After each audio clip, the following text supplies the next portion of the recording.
The first major expansion, Vessel of Hatred, is currently in early development. It looks like the story immediately takes place right after the main campaign.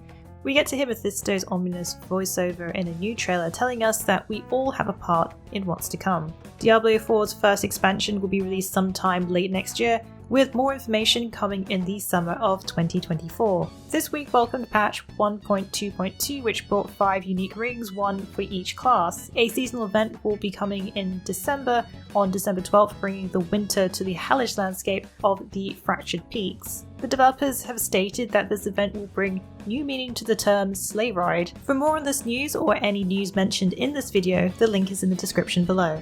Blizzard's MMO, World of Warcraft, is set to be one of the longest running games in history. Announced during the weekend of BlizzCon 2023 was the World Saga. As the name suggests, it's made up of a number of expansions which will span over the next few years. The expansions will include the first one, which will be releasing in 2024, called The War Within, followed up by Midnight, and finishing with The Last Titan. Only the general ideas of Midnight and The Last Titan were revealed, but more information was released on The War Within. The expansion will be coming in 2024, and it's the 10th expansion for World of Warcraft. The War Within had a featured trailer, a cinematic trailer that shows a traumatized Anduin and Thrall discussing the visions and voices that have been calling to them. The War Within will bring players into the core of Azeroth, going further into the unknown. A large focus of this will be on that sword, the one that was plunged into Azeroth in the Legion expansion. Each expansion usually comprises of a new region to explore, new gameplay systems, balance changes, and much more. Blizzard revealing 3 expansions in one go was quite surprising for everyone. Following up Genshin Impact's massive success will be quite an act to follow, with Hoyoverse's next action RPG, Zenless Zone Zero. A closed beta will be arriving soon for PC and mobile. So far there's been no official release date for the brand new IP, but an equalizing test has been announced. Those interested in getting their hands on the next game can sign up for the closed beta, but as you'd expect, no progress will transfer to the full game's release. If you want to get in on the action, you'll need to sign up through a Hoyoverse account. In case you missed it, Zenless Zone Zero is an action title from the same developers of Genshin Impact.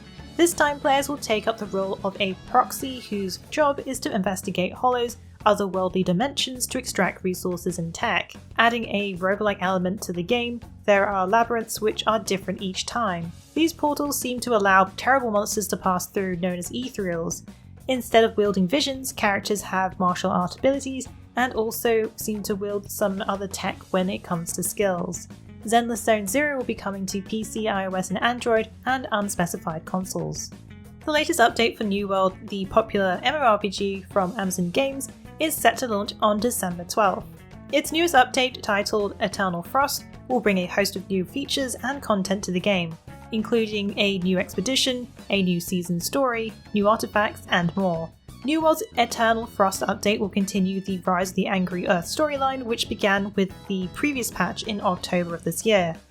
Players will have to face a new threat from a rogue Knight of the Round Table, who has discovered ancient secrets and plans to unleash a perpetual winter on Artaneum.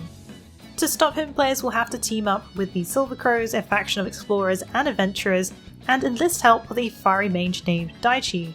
The update will introduce 8 new artifacts, which are powerful weapons and armor that have unique abilities and quests. Some of these artifacts include the Boltcaster Bow, which can stun and shock enemies with lightning bolts, the Winged Shoes, which can increase the wearer's speed and reduce their cooldowns, as well as the Frozen Gauntlet, which can freeze and shatter enemies with ice spikes. New World opened its public test realm this week, which allows players to preview upcoming features and content. The Eternal Frost update will be free for all players who own the game, although it will require the Rise of the Angry Earth expansion to play. Good news, Sultan Sacrifice fans, as an update 2.0 dropped this week, and it's a big one. The Traitor's Tomb free update adds a whole new range of content as well as fixes. There's a new zone to explore, more formidable bosses to battle, new NPCs, monsters, a new PvP arena, PvE boss gauntlet, updates to weapon buffs, as well as a new beacon type. The new beacon type has been added to all zones that allow fast travelling within that zone. In case you missed it, the sequel Sultan Sacrifice was released in May last year. New in the sequel are Mage Hunt's multi-phase pursuits, which extend throughout the regions of the map you've already explored, resulting in major boss battles. There's also opt-in PvP mechanics letting you create a marked Inquisitor appearance, class and past crime, really fleshing out the experience. joining various factions for multiplayer combat and online interactions. If you're heading in for the hunt, be sure to check out our top 10 tips for getting started in the game. Lords of the Fallen got a roadmap announced this week, unveiling what's coming in the game in 2023.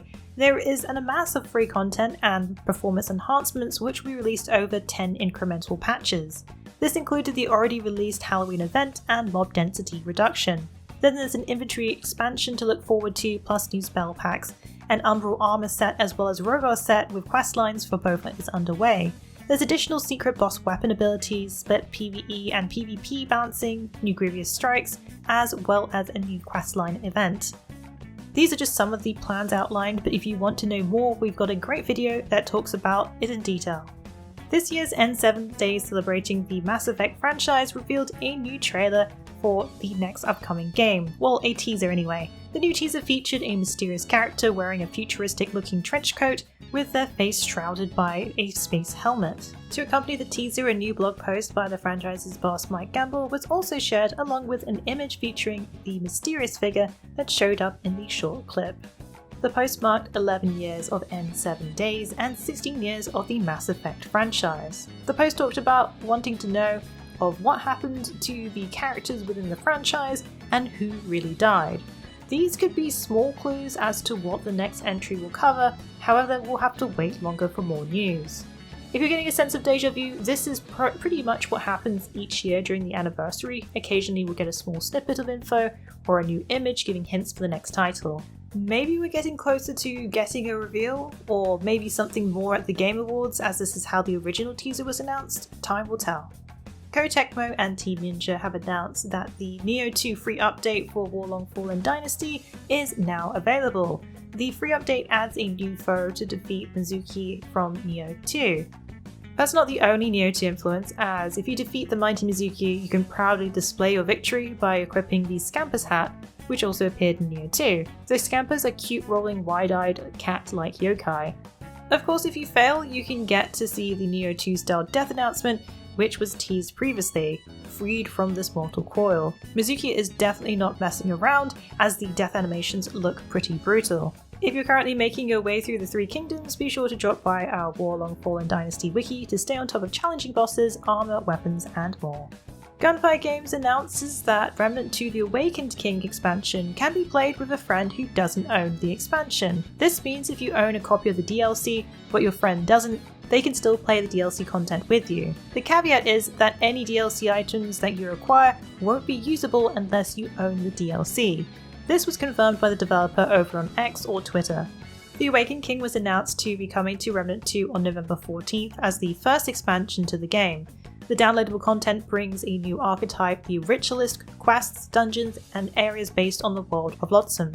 Gunfire Games has also released a new trailer which focuses on the new archetype, the Ritualist. This new class has a prime perk called Vile, not only causing enemies to be more susceptible to status damage, but spreads this status to other enemies once they die within a 15-meter range. The archetype has a Kiss and Curse skill, applying an affliction on the player themselves. They cannot be healed during the debuff through the standard way of healing and lose 300% health over 20 seconds. On the plus side though, it boosts base damage by 10% through lifesteal. Remnant 2 The Awakened King will be released on November 14th. In the meantime, you can drop by our wiki for all the latest info. Well, that's it for the Week in the Wikis. Please join us again next week for yet another great week of gaming. Remember to check out our VIP program for some exclusive supporter benefits. And budding writers should take advantage of our Become an Author initiative. Thanks again for being part of this great community. Keep checking in with us with news, reviews, YouTube streams and vids, and general wiki goodness.